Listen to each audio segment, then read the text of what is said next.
여러분, 지난 3일간 주님 안에서 평안하셨습니까? 오늘도 우리 하나님 앞에 같이 신앙 고백하심으로 예배 드리겠습니다. 같이 신앙 고백합니다. 전능하사 천지를 만드신 하나님 아버지를 내가 믿사오며 그 외아들 우리 주 예수 그리스도를 믿사오니 이는 성령으로 잉태하사 동정녀 마리아에게 나시고 본디오 빌라도에게 고난을 받으사 십자가에 못 박혀 죽으시고 장사한 지 사흘 만에 죽은 자 가운데서 다시 살아나시며 하늘에 오르사 전능하신 하나님 우편에 앉아 계시다가 저리로서 산자와 죽은 자를 심판하러 오시리라. 성령을 믿사오며 거룩한 공회와 성도가 서로 교통하는 것과 죄를 사하여 주시는 것과 몸이 다시 사는 것과 영원히 사는 것을 믿사옵나이다. 아멘. 네, 우리 같이 이 시간 하나님을 찬송하겠습니다.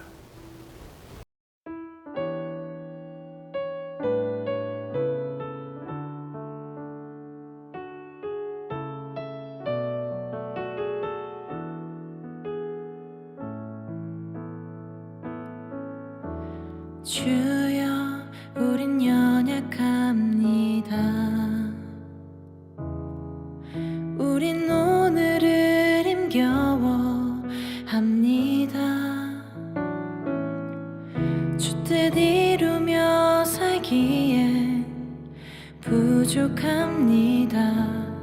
우린 연약합니다. 주여, 우린 넘어집니다. 오늘 하루 또 실수합니다. 주의 긍휼을 구하는 죄인입니다. 우리 주만 바라봅니다. 한없는 주님의 은혜 온 세상 위에 넘칩니다. 가릴 수 없는 주여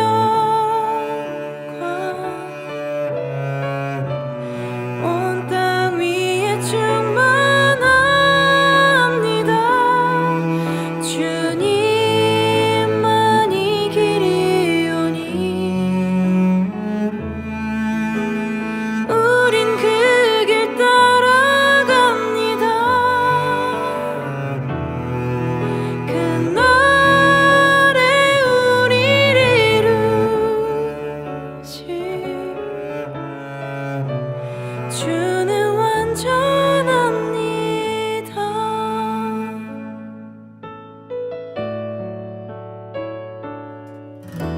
주여, 우린 넘어집니다. 오늘 하루 또 실수합니다.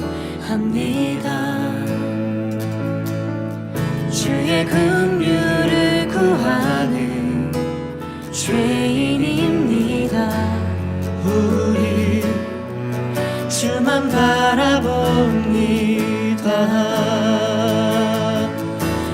한없는 주님의 은혜 온 세상 위에 넘칩니다. 가릴 수 없는 주여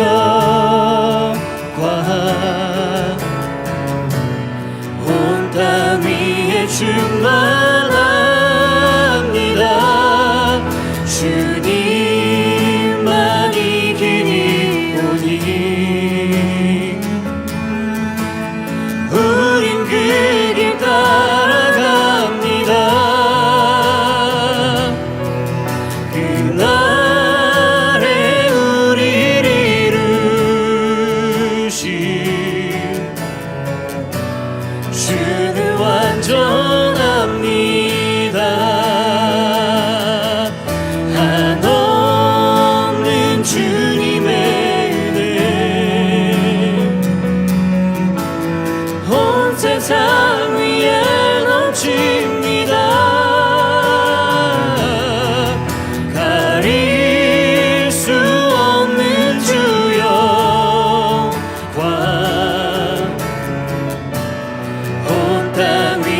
충만합니다. 주님만이 길이 오니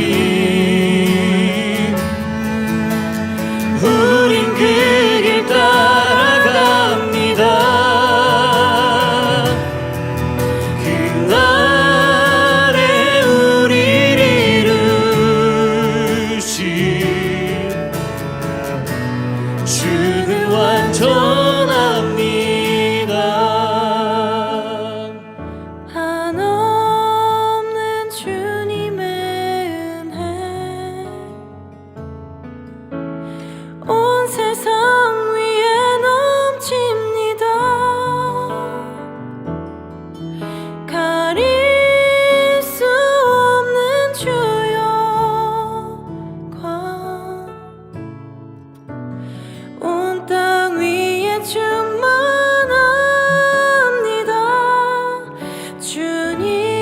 주님만이 길이 오니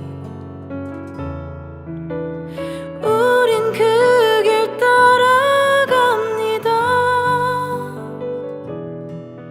그날에 우리를 이루신 주는 완전합니다.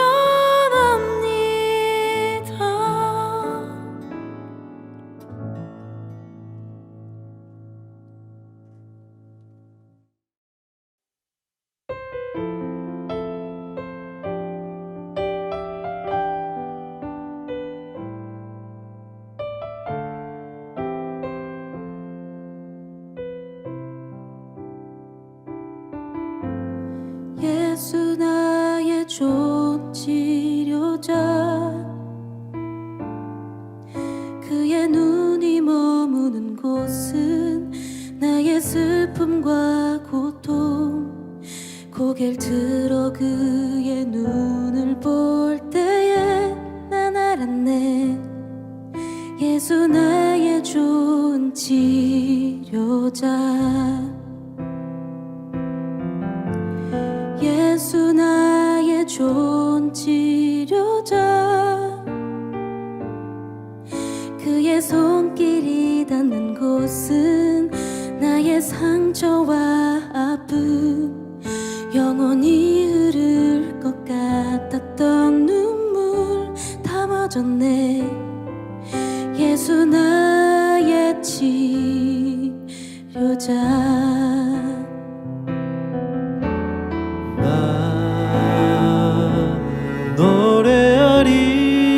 노래하리라 천한 나를 돌아보신 구세주를 찬양해 하늘 닿는 곳까지 내 손 들리라 예수 나의 치료자 예수 나의 좋은 치료자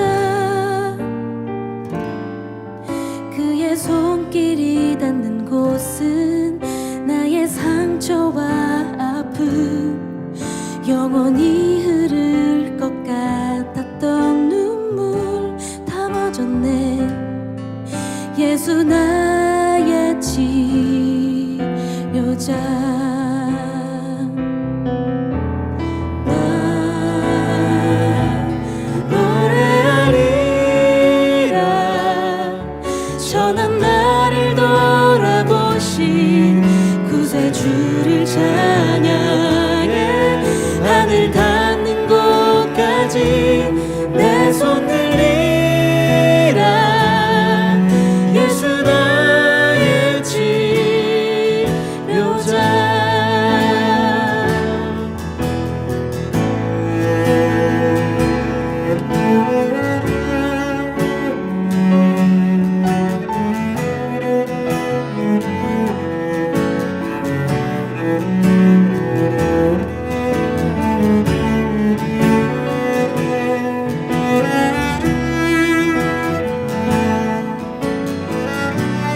내 손 들리라. 예수 나의 치료자,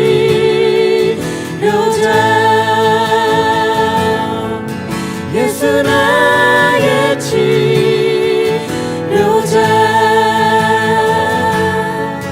예수 나의 치료자.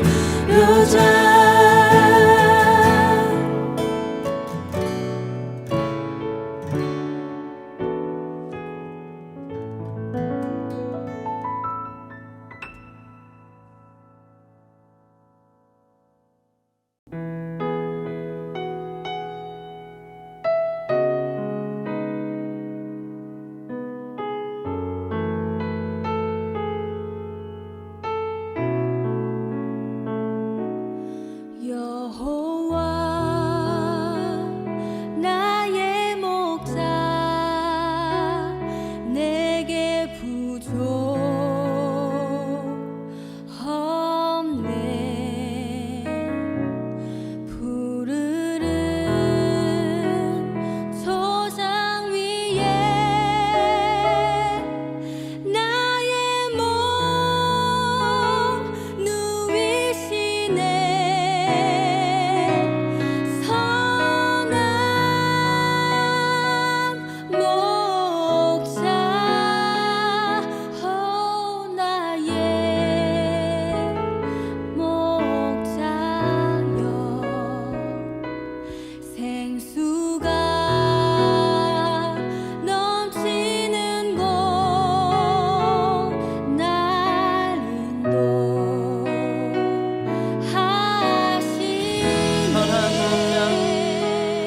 선한 목자,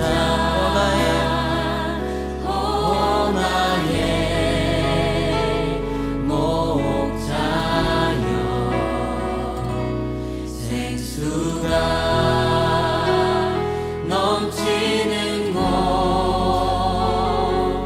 날 인도하시네.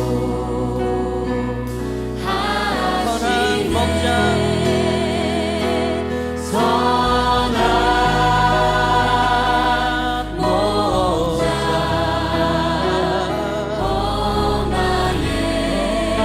나의 목자여. 생수가 넘치는 곳 날 인도하시네.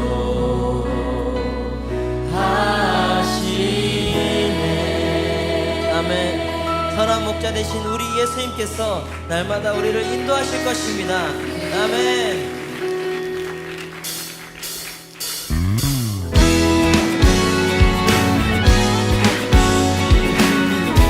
우리 예수님께서 우리를 인도하실 것을 신뢰하십니까? 우리 매일매일 삶 주님만 따라 삽시다.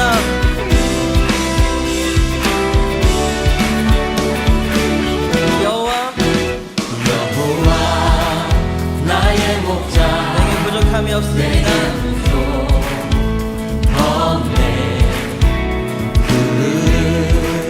조장 위에 나의 몸 누이시네. 선한 목자, 오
이제 오늘 예배를 위해서 같이 기도합니다. 옆에 기도 제목 보시면서 또 같이 기도하겠습니다. 아버지 하나님 감사합니다. 선하신 주님께서 오늘 우리에게 하늘의 복을 허락하여 주시옵소서. 선하신 주님께서 오늘 우리에게 하늘의 역사를 허락하여 주시옵소서.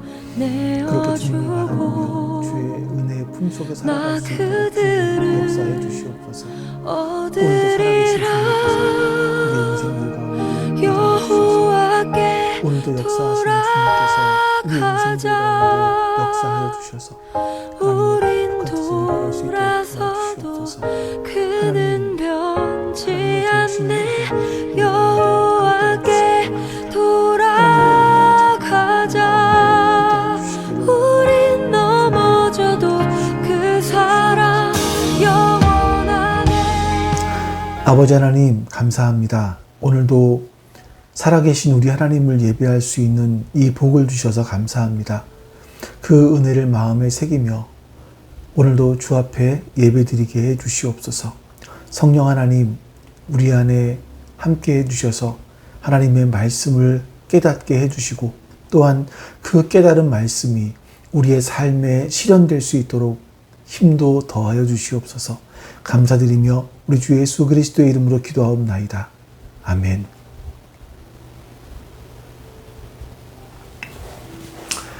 네, 이제 우리 하나님 말씀 같이 봅니다. 하나님 말씀은 오늘도 누가복음 6장 13절에서 16절까지입니다. 누가복음 6장 13절에서 16절입니다. 날이 밝을 때에 예수께서 자기의 제자들을 부르시고 그 가운데서 12를 뽑으셨다. 그는 그들을 사도라고도 부르셨는데 12는 베드로라고도 이름을 주신 시몬과 그의 동생 안드레 그리고 야고보와 요한과 빌립과 바돌로메와 마테와 도마와 알페오의 아들 야고보와 열심당원이라고도 하는 시몬과 야고보의 아들 유다와 배반자가 된 가룟 유다이다. 아멘. 먼저 여러분 영상 하나 보고 시작을 하겠습니다.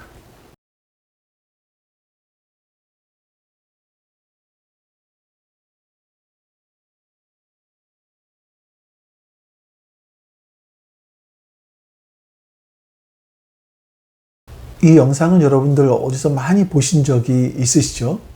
네, 이제 보통 영화의 엔딩 장면입니다. 이 영화 한 편이 만들어질 때는요, 주연, 조연 배우, 이렇게 만들어지는 것이 아니라 수많은 단역 배우들까지 있습니다. 그 단역들 중에서는 이름도 알려지지 않은 행인 1, 2, 3, 이렇게 포졸 1, 2, 3, 이런 사람들까지 있죠. 이 엔딩 장면에는요, 보통 이런 단역들까지 모두 이름이 기록되어 있습니다. 뿐만 아니라 그 영화를 연출한 사람, 촬영한 사람들, 미술팀, 녹음팀, 이런 사람들의 이름도 다 올라가 있고요. 그 외에 이 영화를 촬영하는데 도움을 주었던 사람들의 이름까지도 모두 올라가게 되죠. 이런 모든 사람들의 힘이 다 모여져서 영화가 만들어지는 겁니다. 요즘에는 그 영화 제일 마지막에 비하인드 컷이 있어서 이제 끝까지 남기도 하지만 사실 대부분은요, 이 마지막에 이 이름들이 쭉 올라갈 때까지, 모두 올라갈 때까지 관람석에 앉아서 그 사람들의 이름을 보고 있는 사람들은 거의 없을 겁니다. 아마 그 가족들은 있을지 모르겠지만요. 자, 제가 여러분 성경에서 나온 사람들의 이름을 좀 불러드릴게요. 그 중에 여러분들이 몇 명의 이름을 아는지 한번 손으로 헤아려 보시기 바랍니다. 에베네도, 안드로니고, 유니아, 암블리아, 우르바고, 스타고, 아벨레, 아리스토블로, 헤로디온, 나기수, 드루베나, 드루보사, 버시, 루포, 아순그리도, 블레곤, 허메, 바드로바, 허마, 빌롤로고, 율리아, 네레오, 올lum바, 누기오, 야손, 소시바더, 더디오, 가이오, 에라스도, 구아도.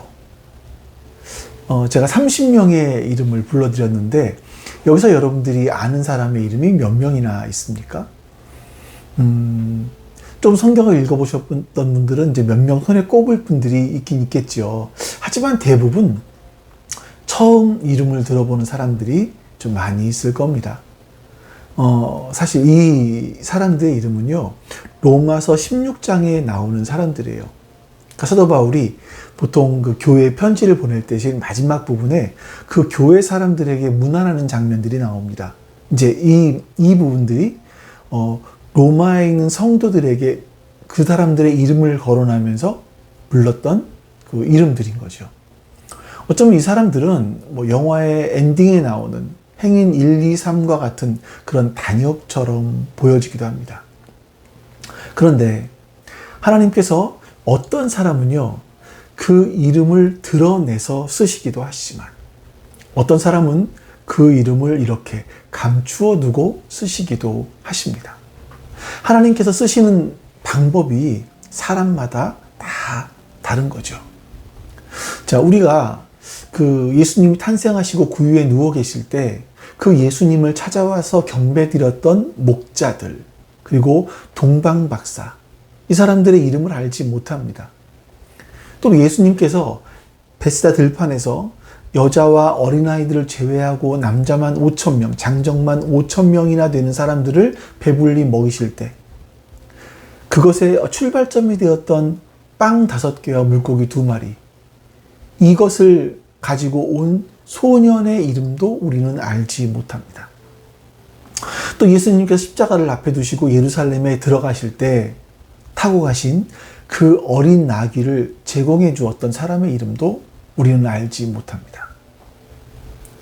이들 모두는요, 예수님에 대해서, 그리고 예수님의 십자가 사건에 대해서 굉장히 중요한 역할을 했던 사람들이죠. 그러나 이들에게 이름이 없습니다. 아니, 이름이 있었지만 우리가 그 이름을 모르는 거죠.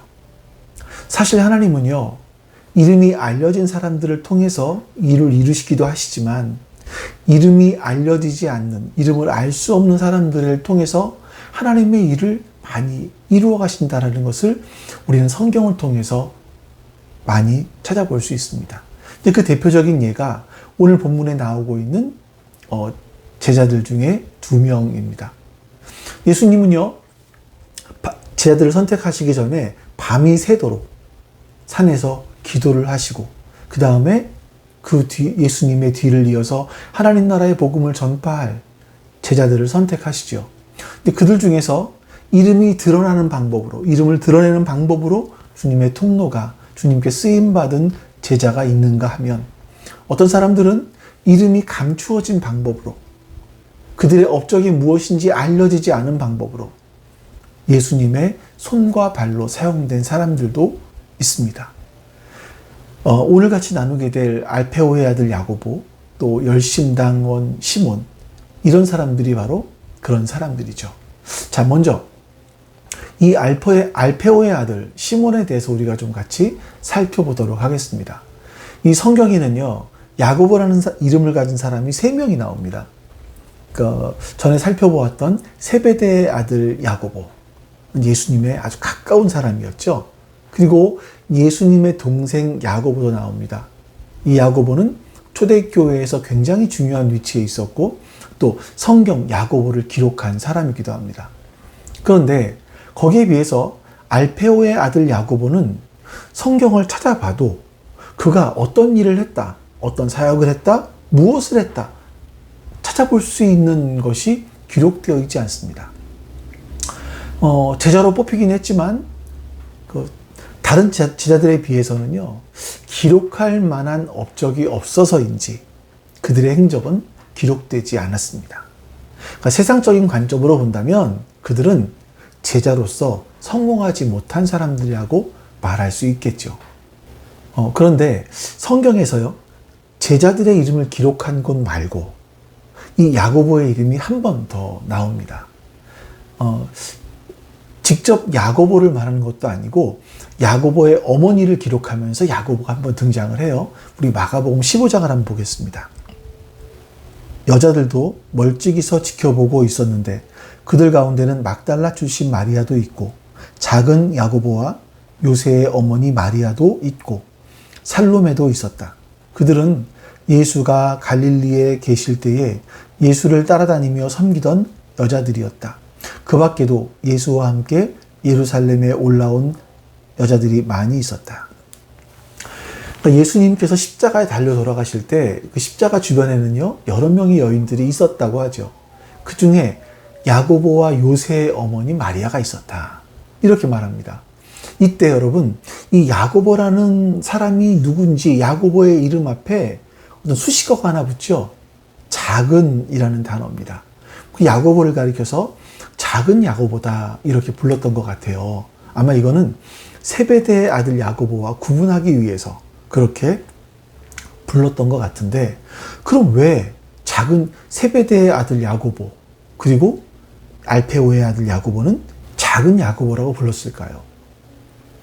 아마 알페오의 아들 야고보를 작은 야고보라고 했던 것은요, 그가 세베대의 아들보다 나이가 어렸거나 아니면 키가 작았기 때문은 아니겠냐, 이렇게 추측하는 분도 있고, 또 당시 초대교회에서 그 알페오의 아들 야고보의 역할이 두드러지게 나타나지 않았기 때문에 작다라는 그런 별명을 붙인 것이 아닌가 하고 추측하기도 합니다.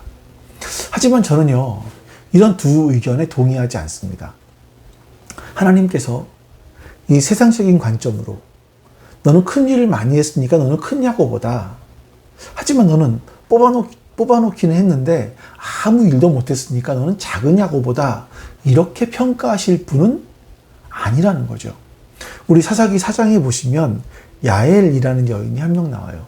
그러니까 여러분 혹시 야엘이라는 인물에 대해서 원래 알고 계신 분 계십니까? 그 여인은 내가 참 존경하는 여인이야, 이런 분이 계신가요?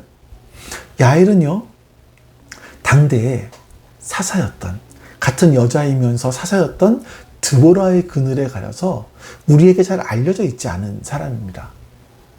물론 난 드보라도 모르고 야엘도 몰라, 이런 분 할 말이 없긴 하지만요, 여자 사사였던 드보라는 대부분 많이 알고 있더라고요. 근데 세상적인 관점에서 볼 때 야엘은 이름이 알려지지 않은 여인이었습니다. 그럼 하나님의 관점에서는 어떨까요? 야엘에 대해서 하나님은 이렇게 평가하십니다. 사사기 5장 24절이에요. 겐사람 헤벨의 아내 야엘은 어느 여인보다 더 복을 받을 것이다. 장막에 사는 어떤 여인보다도 더 복을 받을 것이다. 자, 왜 이 야엘이 복을 다른 여인들보다 더 하나님께 복을 받을 것이다 라고 말했는지는 모릅니다. 그러나 세상 관점과 하나님의 관점은 이렇게 다르다라는 거예요. 세상의 사람들은 이름을 날린 사사 드보라가 위대하다, 더 위대해질 것이다, 사사 드보라가 더 복을 많이 받을 여인이 될 것이다, 이렇게 생각을 하겠지만 하나님의 관점에서는요, 무슨 이유인지는 몰라도 야엘을 어느 여인보다 더 복받은 여인이라고 인정하시는 겁니다. 자, 오늘 우리에게도 이런 평가가 얼마든지 가능하다고 생각을 합니다. 저는요, 세상 관점으로 사람들에게 인정받는 사람들이 있지요. 하지만 그런 사람들이 하나님 앞에서는, 하나님의 관점에서는 한없이 작은 사람이 될 수도 있다고 생각을 합니다.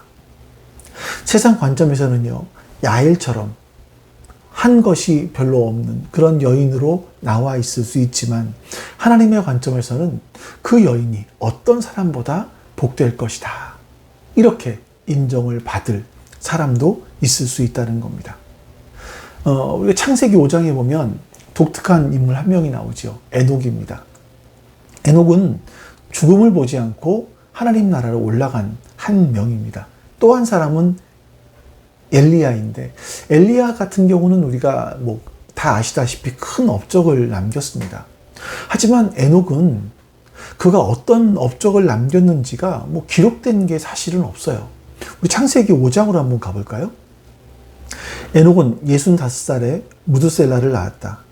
에녹은 무드셀라를 낳은 뒤에 300년 동안 하나님과 동행하면서 아들, 딸을 낳았다. 에녹은 모두 365년을 살았다. 에녹은 하나님과 동행하다가 사라졌다. 하나님이 그를 데려가신 것이다. 자, 여러분, 여기서 보면 에녹의 업적이라는 게 뭐가 있습니까? 그냥 성경에서 기록한 것이 무드셀라를 낳은 뒤에 그 다음에 또 아들을 낳았다. 아들, 딸을 낳았다. 이게 이제 에녹이 했던 일들이라는 거죠. 그러면서 365년을 살았다라는 겁니다. 그냥 그 시대로 보면 남들이 다 하고 있는 일들을 에녹도 한 거예요.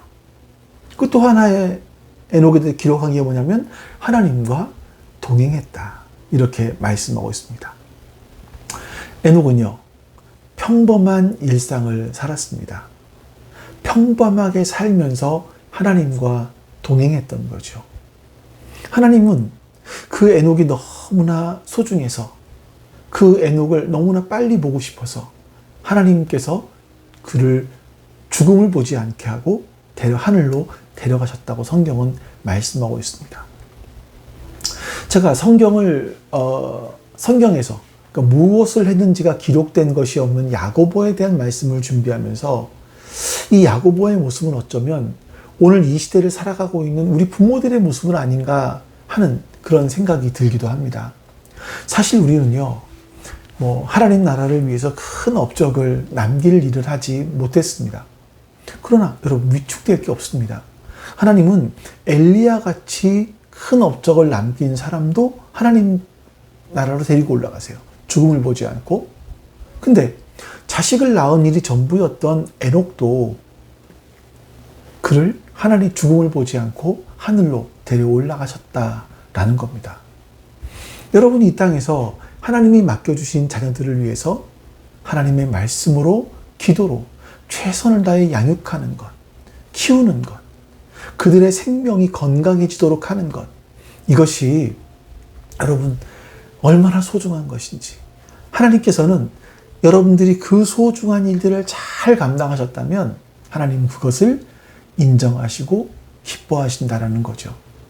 비록 세상 사람들이 바라볼 때 눈으로 우리가 크게 이룬 일이 없고, 그래서 우리의 이름이 막 크게 알려지지 않는다 할지라도, 내 삶이 겨우 직장 다닌 것밖에 없고 자녀 키운 것밖에 없다 할지라도, 그래도 그렇게 어려운 직장 생활하면서 하나님 안에서 기도와 말씀으로 가정을 이끌어가기 위해서 애를 써왔던 그 중심이 있었다면 하나님은 그런 사람의 삶을 아시고 그런 사람도 기쁘게 보실 것입니다.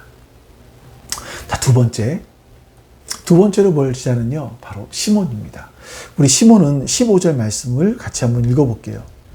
마테와 도마와 알페오의 아들 야고보와 열심당원이라고도 하는 시몬과. 자, 여러분, 시몬은요, 열심당원이었다라고 합니다. 이 열심당이라는 것은 자기의 나라를 점령하고 있던 로마에 저항하는 비밀 결사대예요. 그러니까 자기 나라를 이지형으로 만든 이 나쁜 로마에 대항해서 기꺼이 내 한 목숨 던지겠다, 이런 각오를 하고 있는 사람들로 구성된 집단들이 바로 열심당원이었습니다. 이들의 유래, 배경에 대해서는 다음 주에 좀 더 보도록 할게요. 이 열심당에 속한 사람들은 사실 바리새인들보다 훨씬 더 율법에 있어서 율법을 지키는 것에 더 열심이었다고 해요. 그래서 로마 제국이 이 팔레스타인 통치에 저항해서 나라를 되찾아서 이스라엘을 다윗이 다스리던 시대와 같은 하나님의 나라로 건설해 가겠다, 이런 열심들을 갖고 있던 사람들이었습니다. 그래서 그들은 자신들을 가리켜서 아주 열렬한 애국자라고 생각을 했던 것 같아요. 그리고 이 열심당원 중에서는요, 시카리라고 해서, 이 시카리가 단검에서 유래한 말인데 암살을 전문으로 하는 사람입니다. 그래서 칼을 항상 단검을 품고 다니는 자객단이 있었다고 합니다. 그들은 친로마 성향에 있는 사람들을 만나게 되면 암살을 할 정도로 굉장히 과격한 사람들이었죠. 그러니까 시몬이 바로 이런 열심당원이었다라는 겁니다. 열심당 출신.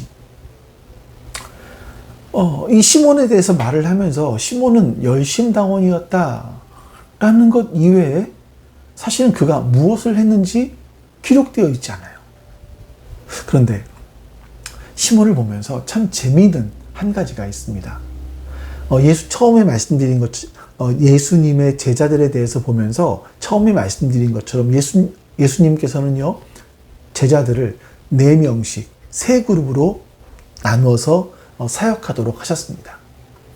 그 중에 이제 3번째 그룹에 마태와 그리고 시몬 같이 들어가 있습니다.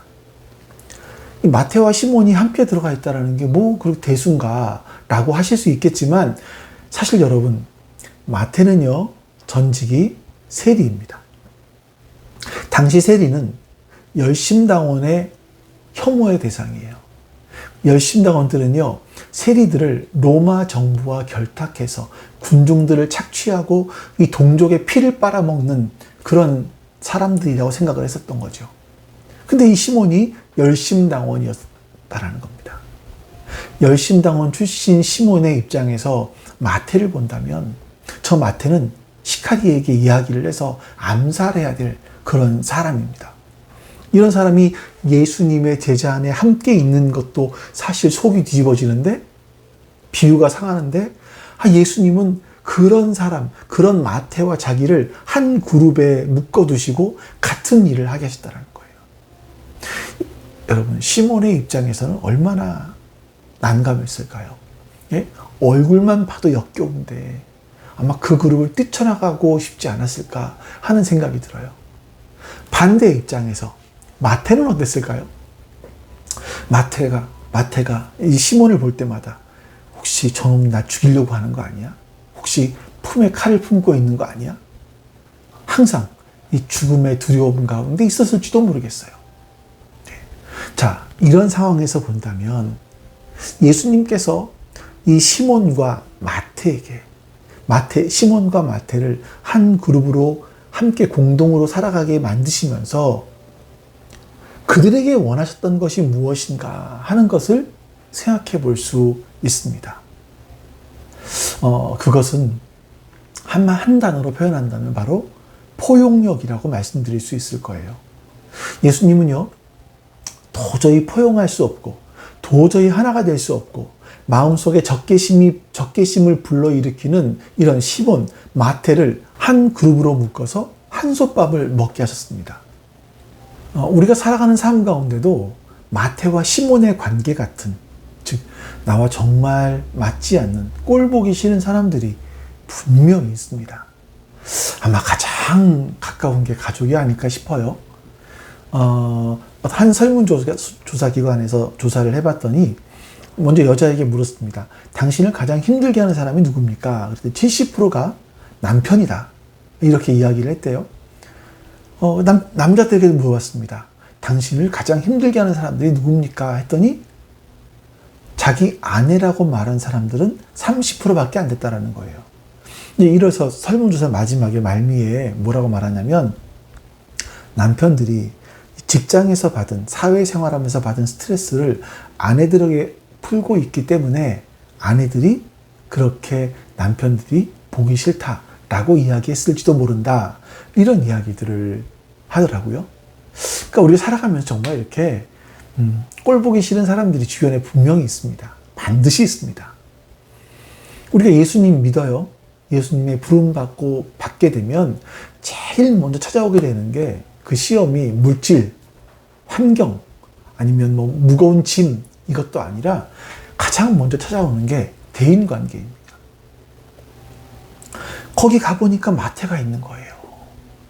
교회에서 조금 사람들과 교제를 하다 보니까 마태들이 조금씩 슬금슬금 드러나기 시작을 하는 거죠.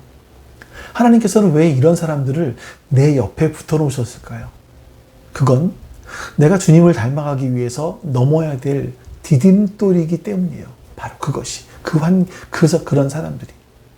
만약에 내가 그 보기 싫은 마태와 같은 사람이 싫어서 다른 교회로 가면 거기에는요, 여기보다 더 많은 7명이 기다리고 있다는 것을 아셔야 돼요.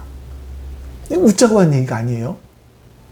하나님은요, 내가 넘어진 그 자리에서 다시 일어나기를 원하시는 거예요. 그렇기 때문에 내 옆에 마태와 같은 사람이 우리 가족 가운데, 직장 가운데, 아니면 교회에서 마태와 같은 사람이 나타나면요, 아, 저 사람은 하나님께서 나의 인격을 성숙시키기 위해서 붙여주신 마태로구나. 내가 이제 저 사람을 잘 섬기고 포용하기 위한 몸부림을 통해서 내가 내 신앙이, 내 영적인 깊이가 더 깊어지겠구나. 하나님께서 이거를 나에게 원하시는구나. 이렇게 받아들이면 분명합니다. 이게 여러분 사실 말하는 건 쉽죠? 이거는요, 사실 죽기까지 우리가 싸워야 될 부분들입니다. 왜냐하면 우리 주님께서 우리를 사랑하셔서 우리를 만들어 가시려고 하시는 그 최종의 모습 중에 하나가 바로 그 모습이기 때문에 그렇습니다. 사람들이 예수님을 구주로 믿는다고 말하면서 포용력 대신에 여전히 증오심을 갖고 있다면 여러분 스스로가 한번 생각을 해봐야 되죠. 증오심을 갖고 있으면서 계속 품고 있으면서 하루에 10시간씩 기도했다? 한 달에 나는 성경 한 권씩 읽었다? 여러분, 그거는 믿음의 사람이 아닌 겁니다. 믿음이 뭡니까? 하나님의 말씀이 맞습니다. 그리고 그 말씀에 대해서 내가 반응하는 거잖아요. 네. 하나님의 말씀이기 때문에 옳아요. 그 말씀은 진리입니다. 진리의 말씀을 내가 들었을 때 그 진리에 대해서 반응하는 것, 그게 믿음이잖아요. 하나님은 포용하라고, 용서하라고, 용납하라고 말씀하셨을 때 우리는 그 말씀에 대해서 순종하는 겁니다. 우리가 피상적인 종교 생활에 익숙한 사람이 되기보다 우리 예수님께서 기뻐하시는 증오심 대신에 포용력을 갖는 그런 관용의 사람이 되어야 할 겁니다. 이런 예가 있어요. 여러분, 프란시스코라는 사람을 아실 거예요. 이 사람이 자기 지자들과 함께 3주 동안 금식을 하기로 했다고 합니다. 이 금식을 하는 3주 동안 얼마나 여러분 배가 고프겠습니까? 근데 이 프란시스코가 하루는 제자들과 함께 길을 걸어가고 있는데 저 멀리에 죽을 팔고 있는 가게가 하나 보이는 겁니다. 이제 그때 한 제자가 말릴 겨를도 없이 막 달려가더니 그 죽집 앞으로 가서 허겁지겁 막 죽을 먹기 시작한 거예요. 다른 제자들은 굉장히 당황했습니다. 그러면서 그 제자들이 그 죽을 먹고 있는 한 제자를 향해서 아주 경멸하는 눈초리로 넌 이제 파문이다. 지금 고행하는 중인데 아니 고작 그 3주를 못 참아서 저렇게 뛰어가 죽을 먹어? 너는 끝이야. 이렇게 경멸하면서 바라보았습니다. 그때 프란시스코는 죽을 먹는 제자 옆으로 달려가더니 자기도 역시 죽을 막 퍼먹으면서 다른 제자들에게 야, 이제 오늘로 금식은 끝이다. 나도 너무나 배가 고팠는데 너희 와서 같이 먹자. 이렇게 말했다고 합니다.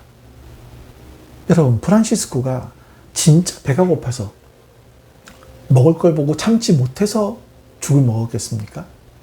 그러니까 자기 가치관으로는 하나님 앞에 약속한 3주간의 금식을 철저히 지켜야 된다는 것도 알고 지킬 수 있는 능력이 있는 스승이었습니다. 그런데 너무나 약해서 그 죽을 퍼먹게 되었고 또 다른 사람에게 눈총을 받을 그 사람을 배려한 거죠. 그 제자를 품어준 겁니다. 그 모습이 죽을 퍼먹는 모습으로 나타난 겁니다. 여러분, 예수를 잘 믿는다고 하는 우리들이 이런 실수를 잘 범합니다. 내가 할 수 있는 것을 다른 사람이 못한다고 해서 무시하고 독설을 퍼부으면서 우리는 정죄하는 걸 굉장히 잘합니다. 너무 쉽죠. 이런 모습은 우리 주님이 원하시는 것이 아니에요. 빌립보 4장 4, 5절 말씀을 한번 같이 보겠습니다. 주 안에서 항상 기뻐하라. 내가 다시 말하노니 기뻐하라. 너희 관용을 모든 사람에게 알게 하라. 주께서 가까우시니라. 자, 모든 상황에서 기뻐하라고 하던 바울이 너희 주변 사람들을 포용해 줌으로써 너희 관용을 알게 해줘라. 이렇게 말합니다. 그러니까 증오심 대신에 관용으로 우리가 더 씹어져야 한다라는 겁니다. 여러분과 제가 내가 생각하는 기준보다 약한 사람들까지 포용해주는 그 포용력이 있는 우리가 될 수 있기를 정말 소망합니다. 자, 그럼 어떻게 이렇게 포용할 수 있는 사람이 될 수 있을까요? 승천하신 후에 제자들이 다락방에서 기도하면서 예수님이 약속하신 성령님을 기다립니다. 우리가 그 말씀을 한번 볼게요. 사도행전 1장 13절입니다. 그들은 성 안으로 들어와서 자기들이 묵고 있는 다락방으로 올라갔다. 이 사람들은 베드로와 요한과 야고보와 안드레와 빌립과 도마와 바돌로메와 마테와 알페오의 아들 야고보와 열심당원 시몬과 야고보의 아들 유다였다. 자, 이 말씀에 보시면 그 예수님이 부활하시고 승천하시면서 제자들에게 이런 명령을 하시죠. 이제 얼마 지나지 않아 성령이 너에게 임하실 거다. 너희들은 그때까지 예루살렘을 떠나지 말고 합심하면서 기도해라. 이렇게 말씀하셨습니다. 근데 그 자리에 알페오의 아들 야고보, 열심당원이었던 시몬, 이런 사람들이 주님 말씀에 순종해서 동료들과 함께 성령을 사모하면서 기도하고 있었다라는 거예요. 자, 여러분, 예수님의 말씀을 따라서 기도했다, 성령님이 임하시기를 기도했다라고 하는 것은요, 예수님을 믿기 이전에 자기가 살아왔던 삶을 버렸다라는 겁니다. 특히 열심당원이었던 시몬은요, 이전까지는 우리의 힘을 길러서 그 힘을 통해서 이스라엘의 독립을 이루어내겠다, 이런 자신의 야망이 있었습니다. 근데 그걸 버린 거죠.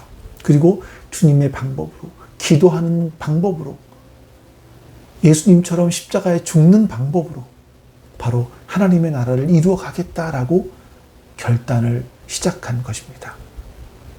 만약 시몬이 포용하지 못하는 상태에 머물러 있었다면, 그렇게 애국주의자로 살아갔다면 그는 결국 칼을 품고 다니다가 누군가를 죽이고 자신도 인생이 끝났을지 모릅니다. 그러나 예수님의 십자가 사랑에 그 마음이 녹아서 칼을 버리고 십자가의 길을 걸어갔던 사람입니다. 나중에는 원수였던 마태까지 품는 큰 사람으로 변화되었던 거죠. 십자가의 능력으로 말미암아 미움이 아닌 사랑으로 일할 때 우리 역시 야고보와 같은 사람, 시몬과 같은 모든 사람들을 품을 수 있는 넓은 큰 사람이 될 수 있습니다. 우리는 예수님 안에서 이렇게 변화될 수 있는 거죠. 자, 여러분, 야고보와 요한, 시몬은 뭐 큰 업적을 남긴 인물은 아닙니다.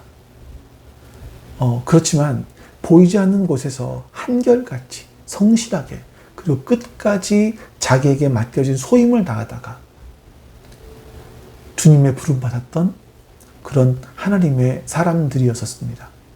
세상적인 관점에서 본다면 큰 업적을 남기지 못했기 때문에 실패한 사람으로 보일지 몰라요. 그러나 하나님의 관점에서는 그들 역시 성공한 사람들인 겁니다. 세상의 관점에서는 작은 자일 수 있지만 하나님의 관점에서는 다른 사도 못지않은 큰 사람으로 하나님이 인정하셨을 거예요. 자, 서두에 제가 말씀드린 로마서 16장에 기록된 사람들의 이름, 그 사이사이에 하나님께서 그들을 어떻게 보셨는지 표현하는 단어들이 나와요.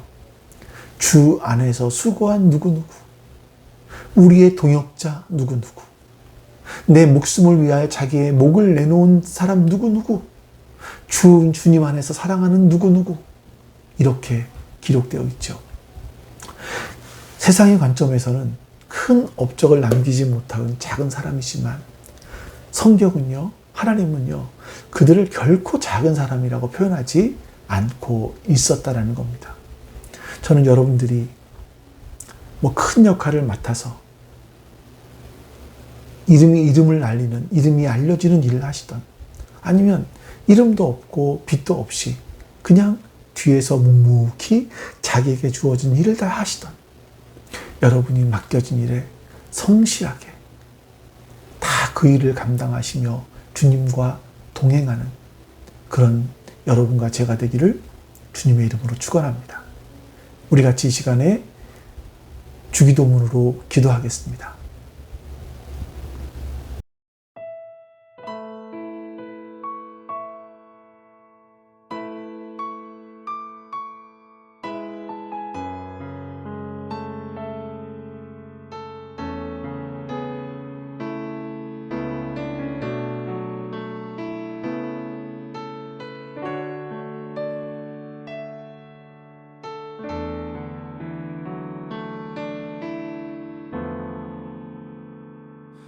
나의 백성이 다 겸비하여 내게 기도하며 나의 얼굴을 구하여서 그 악한 길 떠나며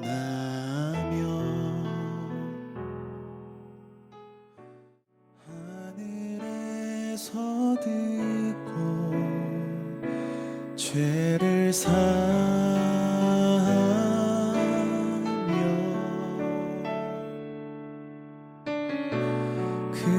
그들의 땅을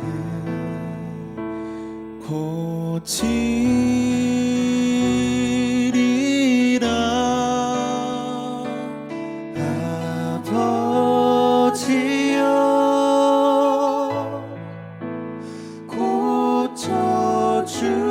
고쳐주소서. 이 나라 주의 것 되게 하소서.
아버지 하나님 감사합니다.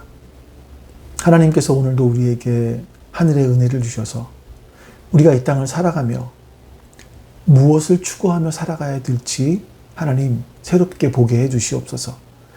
세상 사람들처럼 나의 이름이 높아지고 알려지는 것, 그것을 원하는 것이 아니라 맡겨주신 그 자리에서 최선을 다해 충성하는 우리가 되게 해 주시옵소서. 주님, 그렇게 살아갈 수 있는 힘을 주시옵소서. 우리가 그렇게 살아갈 수 있는 이유가 있다면 바로 나라와 권세와 영광이 영원히 아버지의 것이기 때문입니다. 감사드리며 우리 주 예수 그리스도의 이름으로 기도하옵나이다. 아멘. 하늘에 계신 우리 아버지여, 이름이 거룩히 여김을 받으시오며 나라가 임하시오며 뜻이 하늘에서 이루어진 것 같이 땅에서도 이루어지이다. 오늘 우리에게 일용할 양식을 주시옵고 우리가 우리에게 죄 지은 자를 사하여 준 것 같이 우리 죄를 사하여 주시옵고 우리를 시험에 들게 하지 마시옵고 다만 악에서 구하시옵소서. 나라와 권세와 영광이 아버지께 영원히 있사옵나이다. 아멘.